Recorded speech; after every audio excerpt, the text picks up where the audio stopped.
Hi, Denise Gwen, reading aloud for you from my short story, A Good Christian Woman, chapters 16 and 17, part 1. Ben wanted me to sit down with Mama for a heart-to-heart, so for spring break I took the train down to Swan Falls. He needed to finish a project and promised he'd be there by Wednesday afternoon. Mama and I talked all that night. Hospice had been called for Mrs. McClintock, so it didn't really matter anymore. Not really. I asked Mama if she thought it'd be okay for me to pay Mrs. McClintock one last visit, and she said it'd be fine.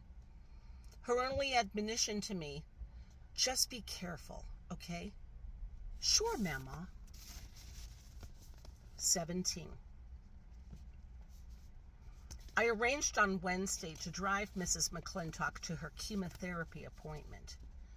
The forecasters were predicting snow, and as I walked up the street to Mrs. McClintock's house, ominous dark clouds hung heavy in the sky. I sure hoped Mrs. McClintock's car had snow tires. I was distracted by the thought of snow as I walked into her kitchen, and the sight of her emaciated and bloated body shocked me. She'd deteriorated a lot since Christmas. An even longer procession of orange prescription bottles marched across her kitchen table, a veritable army. She noticed me looking at the bottles and shrugged. What can I say? I take a lot of pain pills. You poor thing. Drove her to the cancer center, watched as the nurse hooked her up to a machine. Once she got settled into the Naugahyde armchair, I went to fetch her a hot cocoa. As I placed the cup into her hand, she smiled and said, Well, dear, I'm going to be a few hours, so I suppose you're off to run some errands? Oh, no, I said. I thought I'd stay and visit with you. Her roomy eyes opened wide with surprise. Oh, well, that's lovely of you, of course, but you don't need to do that. It's okay, I said. I'm happy to do it. She sipped the cocoa. I miss the days when you used to visit me and we'd sit in the kitchen and talk. And you'd make delicious chocolate chip cookies for me and we'd drink tea. Yes, she said, I loved those hours with you. I loved those hours with you. Her reference to the past tense, as in, never again would there be hours to spend with her. Never again. Mama's secret hovered at the tip of my tongue. I longed to speak of it, but my better sense prevailed, for that'd be dangerous. She tapped me gently on the hand.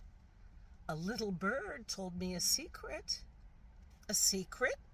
I reared my head back in surprise. Did she read my mind? You were doing research on the death of my little boy. A sweat broke out across my body. I was giving myself away. She smiled. It's been a long time, dear, and I'm grateful to you for wanting to know about Joey's death.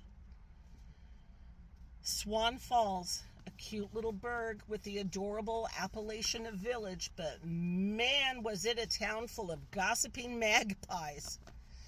I'd visited the local library on Tuesday afternoon and found only very general articles about it. The newspapers had focused on the tragedy of it, of course, but nothing other than the most basic facts. And not one reference to drunken bacchanals in the middle of the river. Only my Mama, Magda, and Irene knew what they'd done. I feel so bad, Mrs. McClintock. I never knew you had a little boy. Yes, she said softly. My Mama told me of your tragedy at Christmas, I said carefully, haltingly, terrified of giving myself away. And I wanted to learn my own truth about it.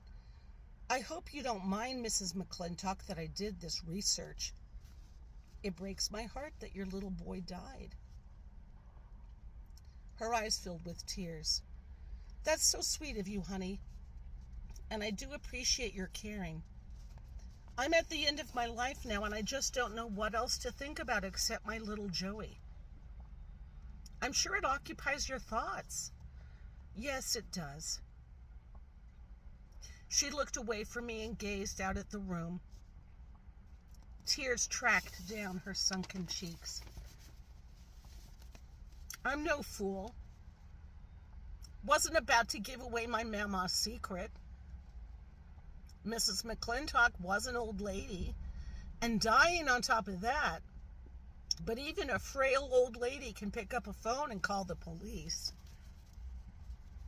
Not that she could do any damage, really. It'd been an accident. Mrs. McClintock reached for a tissue and blew her nose. What did your mama tell you? She told me what a tragedy it was, of course. Didn't I say this already? Of course. They hadn't built the dam yet. Mama told me the river overfilled the banks all the time. Her rheumy eyes cleared. Oh, yes, I'd forgotten about that. Every time there was a rainstorm, the streets flooded and the water reached your houses. Yes, that's correct. I kept Joey in the house when it rained. A soft smile tugged at her cheeks. He did so love to play in the puddles, though. Oh, sure, I laughed loudly. It wasn't that freaking funny. I myself have played in a puddle or two in my day. What else did your grandmother tell you about my Joey? A warning bell went off in my head. I'd said enough. Oh, I don't remember really, I said vaguely.